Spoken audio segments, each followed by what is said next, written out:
السلام علیکم۔ نبوت ملنے کے بعد کے واقعات امام بیہقی اور امام ابو نعیم نے حضرت ابو امامہ رضی اللہ عنہ سے روایت کیا ہے کہ وہ فرماتے ہیں کہ بنی ہاشم کا ایک پہلوان تھا، اس کا نام رکانہ تھا۔ وہ تمام لوگوں سے زیادہ بہادر اور قوی تھا، مشرق تھا، وادی عظم میں بکریاں چرایا کرتا تھا۔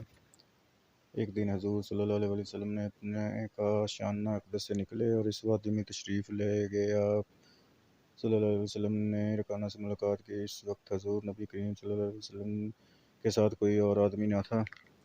رکانہ آپ کے پاس آ کر کہنے لگا، اے محمد، کیا آپ وہ شخص ہیں جو ہمارے بتوں لات و عزیٰ کو دشنام ترازی کرتے ہیں اور اپنے حکیم اور عزیز رب کی طرف دعوت دیتے ہیں؟ اگر ہمارے اور آپ کے درمیان قرابت داری کا تعلق نہ ہوتا تو میں آپ سے کوئی گفتگو نہ کرتا بلکہ آپ کو قتل کر دیتا۔ آج آپ اپنے عزیز اور حکیم رب کو بلا لیں کہ وہ مجھ سے آپ کو بچا لے۔ میں عنقریب آپ پر ایک معاملہ پیش کرنے لگا ہوں، وہ یہ کہ کیا آپ مجھے بچھاڑ دیں گے؟ آپ اپنے عزیز اور حکیم رب کو بلا لیں کہ وہ میرے خلاف آپ کی اعانت کرے۔ میں بھی لات و عزیٰ کو بلا لیتا ہوں۔ اگر آپ نے مجھے بچھاڑ دیا تو پھر میں ریوڑ سے آپ کو اپنی پسند کی بکریاں لینے کی اجازت ہوگی۔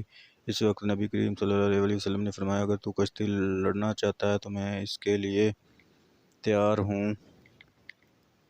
حضور صلی اللہ علیہ وسلم نے دعا کے لیے ہاتھ بلند کیے، پھر اس کو چھاڑ دیا اور اس کے سینے پر بیٹھ گئے۔ رکانہ نے کہا، آپ میرے سینے سے اٹھ جائیں، آپ وہ ذات نہیں جس نے مجھے بچھاڑا ہے، بلکہ آپ سے کشتی لڑنے سے پہلے کسی شخص نے بھی میرا پہلو زمین پر نہیں لگایا تھا۔ رکانہ نے کہا، آئیے ہم دوبارہ کشتی لڑتے ہیں۔ اگر آپ نے مجھے اس کشتی میں مغلوب کر لیا پھر میں آپ کو میرے اس ریوڑ سے اپنی پسند کی 10 اور بکریاں لینے کی اجازت ہوگی۔ آپ صلی اللہ علیہ وسلم نے پھر دعا کے لیے اپنے ہاتھوں کو بلند کر دیا۔ حضور صلی اللہ علیہ وسلم نے کشتی میں رکانہ کو پھر مغلوب کر دیا اور آپ کے سینے پر بیٹھ گئے۔ رکانہ نے کہا، اگر آپ اٹھ جائیں، آپ نے مجھے مغلوب نہیں کیا بلکہ آپ کے حکیم اور عزیز مبعوث نے مجھے شکست سے دوچار کیا ہے اور لات و عزیٰ نے مجھے رسوا کر دیا ہے۔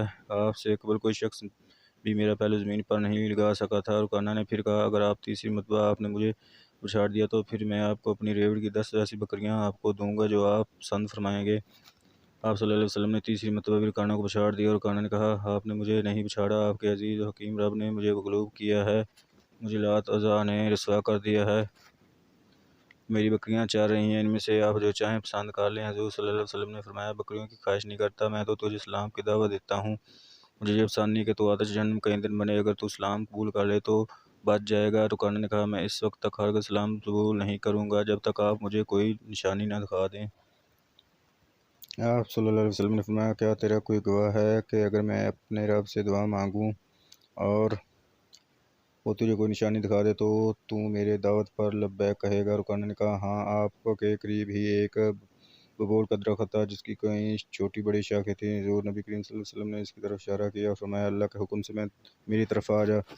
وہ درخت 2 حصوں میں تقسیم ہوگا، اس کا ایک حصہ اپنے تنے اور شاخوں سمیت بارگاہ مصطفیٰ صلی اللہ علیہ وسلم میں حاضر ہو گیا۔ وہ درخت حضور نبی کریم صلی اللہ علیہ وسلم کے رکانہ کے درمیان آ کر کھڑا ہو گیا۔ یہ موضوع دیکھ کر رکانہ نے کہا، آپ نے مجھے ایک عظیم نعمت دکھائی ہے، آپ اس کو حکم دے کہ وہ دوبارہ اپنی جگہ پر چلا جائے۔ حضور صلی اللہ علیہ وسلم نے اس سے کہا کہ تو اللہ کو گواہ بناتا ہے کہ اگر میں اپنے رب سے دعا مانگوں اور یہ درخت واپس اپنی جگہ چلا جائے تو اسلام قبول کر لے گا؟ رکانہ نے کہا، ہاں، میں آپ کی دعوت قبول کر لوں گا۔ وہ درخت اپنی شاخوں اور تنوں سمیت واپس چلا گیا، دوسرے حصے کے ساتھ مل گیا۔ حضور صلی اللہ علیہ وسلم نے فرمایا، اے رکانہ، اسلام قبول کر لے تو بچ جائے گا۔ رکانہ نے جواب دیا، گرچہ آپ نے ایک عظیم معجزہ دکھایا لیکن میں صرف اس وجہ سے اسلام قبول نہیں کروں گا کہ شہر کی عورتیں بچے میرے متعلق کہیں گے کہ میں نے اسلام صرف اس خوف اور ڈر کی وجہ سے قبول کیا ہے جو آپ صلی اللہ علیہ وسلم کی وجہ سے میرے دل میں داخل ہو گیا۔ حالانکہ شہر کی تمام عورتیں اور بچے جانتے ہیں کہ آج تک نہ ہی کسی شخص نے مجھے چھاڑا ہے اور نہ ہی میرا دل مرعوب ہوا ہے۔ اب آپ اپنی بکریاں لے لیجئے۔ آپ صلی اللہ علیہ وسلم نے فرمایا، اگر تو اسلام قبول نہیں کرتا تو مجھے تیری بکریوں کی ضرورت نہیں۔ حضور صلی اللہ علیہ وسلم واپس تشریف لے آئے۔ حضرت ابوبکر صدیق اور حضرت عمر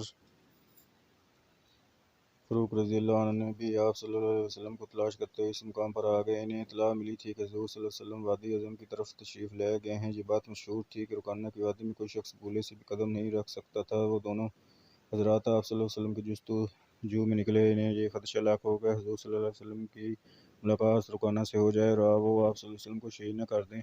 نے ہر نشیب افراد میں آپ کو تلاش کرنا شروع کیا۔ اچانک انہوں نے دیکھا کہ نبی محترم صلی اللہ علیہ وسلم سامنے سے تشریف لا رہے ہیں۔ انہوں نے عرض کیا، یا رسول اللہ صلی اللہ علیہ وسلم، آپ اس وادی میں اکیلے کیسے تشریف لائے؟ حالانکہ یہ بات سب لوگ جانتے ہیں کہ رکانہ کی وادی وہ تمام لوگوں سے زیادہ بہتر ہے اور آپ صلی اللہ علیہ وسلم کو لانے میں سب سے آگے ہے۔ حضور صلی اللہ علیہ وسلم نے مسکراتے ہوئے فرمایا، اس کی رسائی مجھ تک ناممکن تھی، میرے ساتھ اللہ تعالیٰ ہے۔